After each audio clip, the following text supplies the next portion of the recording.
श्री रामचरितमानस के बालकांड में गोस्वामी जी लिखते हैं कि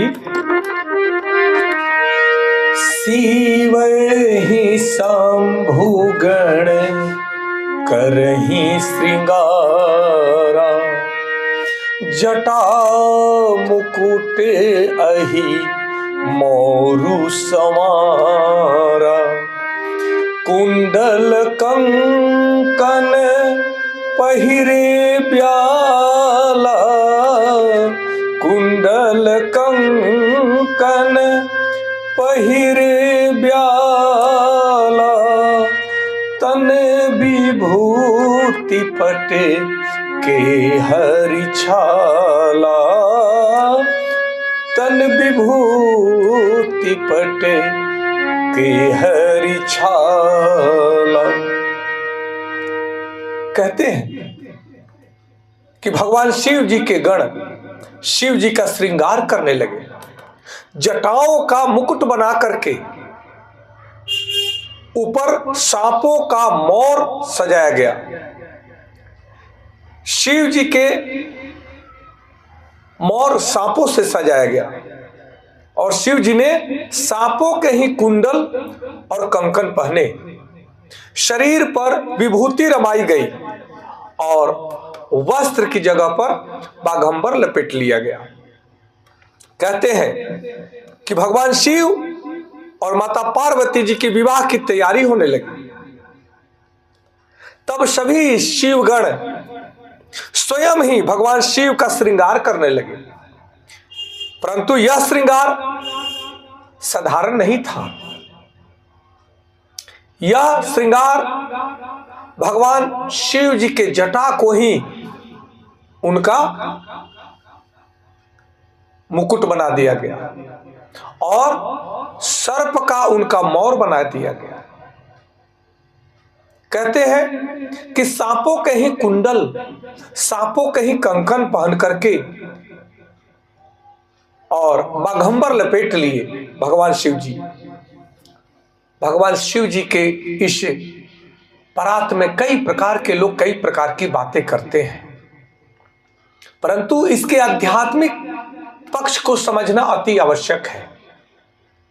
भगवान शिव जो संपूर्ण सृष्टि के नियंता है,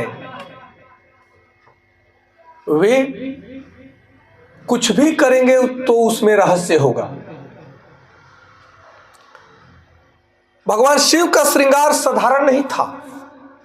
यह तो वैराग्य, निर्भयता और तत्व ज्ञान का अद्भुत प्रतीक था। इसमें दिखाया जा रहा है कि सभी शिवगण भगवान शिव को सजा रहे हैं। उनकी जटाएं मुकुट के समान सजी हैं, बहुत बड़े बड़े जटा मुकुट के समान सजाया गया और सर्प उनका मोर बनता है, मुकुट बनता है और सर्प के ही कंकन और कुंडल बना करके पहनाया जाता है। शरीर पर भस्म लगी है, वस्त्र रूप में बाघंबर है। यह राजसी आभूषण नहीं है, यह तो त्याग और तत्व का श्रृंगार है। यह श्रृंगार भी हमें बहुत प्रेरणा देता है, हमें सिखाता है कि इसके आध्यात्मिक रहस्य को समझना अति आवश्यक है। किसी भी चौपाई के भावार्थ को, परमात्मा के आचरण किए हुए सांसारिक आचरण को जब तक आप दिव्य दृष्टि से देखने की प्रवृत्ति जागृत नहीं करेंगे, तब तक आप ईश्वर के किसी भी विधि विधान को समझ नहीं पाएंगे। जटा जो मुकुट है वह मन का नियंत्रण है। जटाओं का मुकुट वही प्रतीक है कि आज भी सनातन धर्म के सभी बच्चों को जब मुंडन होता है या बाल होता है तो जटा छोड़ दिया जाता है, शिखा छोड़ दिया जाता है और कहा भी जाता है कि यह एक एंटीना का कार्य करता है। सचमुच एंटीना का कार्य करता है। यह ब्रह्मांडीय शक्ति का सामंजस्य बैठाने का एक माध्यम है, क्योंकि ब्रह्मांडीय शक्ति हमारे सहस्त्रार चक्र से कनेक्टेड है और हमारा सहस्त्रार चक्र भारतीय ब्रह्मांडीय, संपूर्ण ब्रह्मांडीय शक्ति सिद्धांत से कनेक्टेड है। इसलिए भगवान शिव के जटा के आभूषण को, मुकुट को आध्यात्मिक विज्ञान के माध्यम से समझेंगे तो आप समझेंगे कि इसकी कितनी इसमें गहराई है। सर्प का आभूषण, सर्प भयभीत करता है, सर्प विषैला होता है।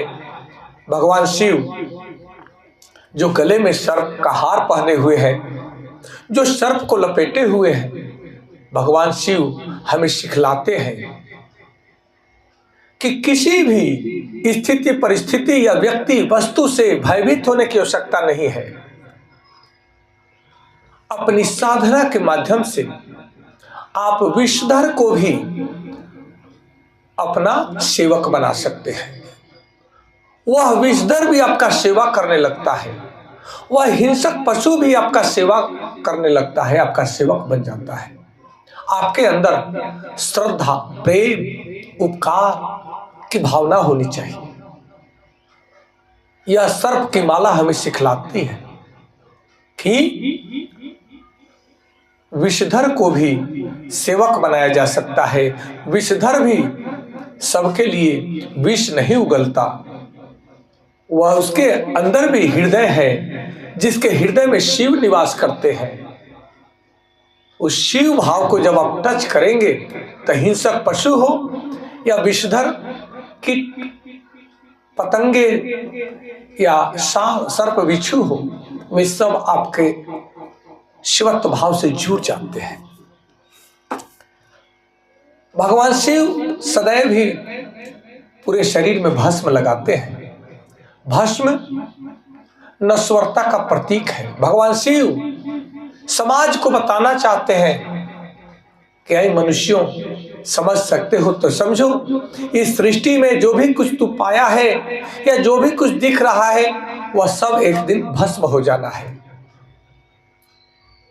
और हम कुछ संजोने के लिए यहाँ नहीं आए हैं, हम तो अपने कर्तव्य निर्वाह करने के लिए आए हैं। परंतु यहाँ तो बहुत सारे लोग कुंडली मार करके बैठ जाते हैं कि सारी संपत्ति हमारी, सारा धन हमारा, सारा पद हमारा। ये सृष्टि पर कब्जा करने की साजिश रचने लगते हैं। उन्हें पता ही नहीं कि किस क्षण बुलावा आ जाए और सब कुछ छोड़ छाड़ करके कब चले जाएंगे, उन्हें पता नहीं। और सारा समय, पूरा जीवन उन्होंने अधिकार जताने में, प्राप्त करने में लगा दिया। भगवान शिव का भस्म हमें सिखलाता है कि ये शरीर भी भस्म हो जाना है, जो भी कुछ आपको दिख रहा है सब भस्म हो जाना है। और यह बाघंबर हमें सिखलाता है कि यह काम और क्रोध का प्रतीक जो शेर है, बाघ है,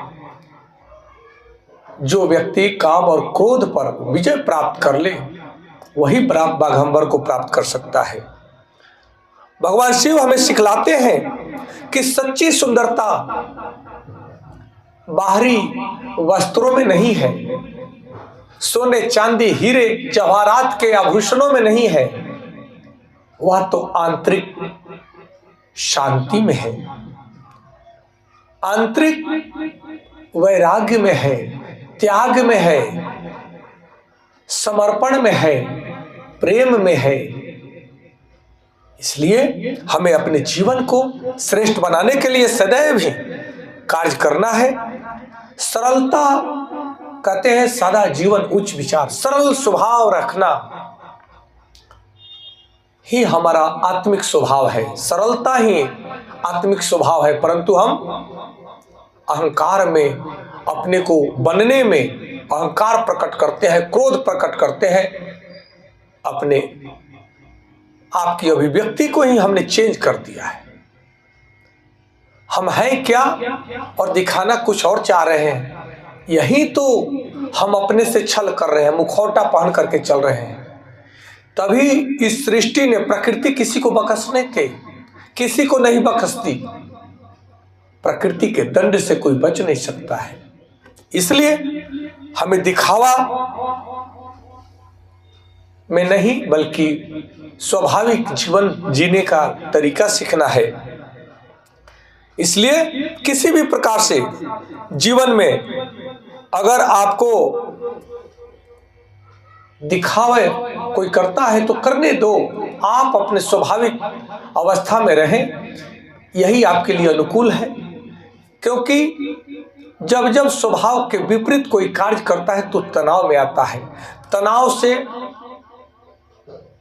हमारी अंदर कई प्रकार की व्याधियां उत्पन्न होती है और व्याधियां हमारे अल्पायु में ही हमें मृत्यु को प्राप्त कर देती है, हम मृत्यु को प्राप्त हो जाते हैं। इसलिए व्याधियों से बचना है, शिवत्व भाव में रहना है। ओम नमः शिवाय करके जाप करें, भगवान शिव की तरह रहें, कोई जीवन में कमी नहीं हो सकती है। इसलिए अब भगवान शिव माता पार्वती जी के विवाह में आगे बढ़ते हैं। आज इतना ही, कल फिर दूसरे चौपाई के साथ में मिलते हैं। आप सबको कोटि कोटि नमन। हर हर महादेव। जय माता पार्वती जी। जय श्री राम। जय श्री राम।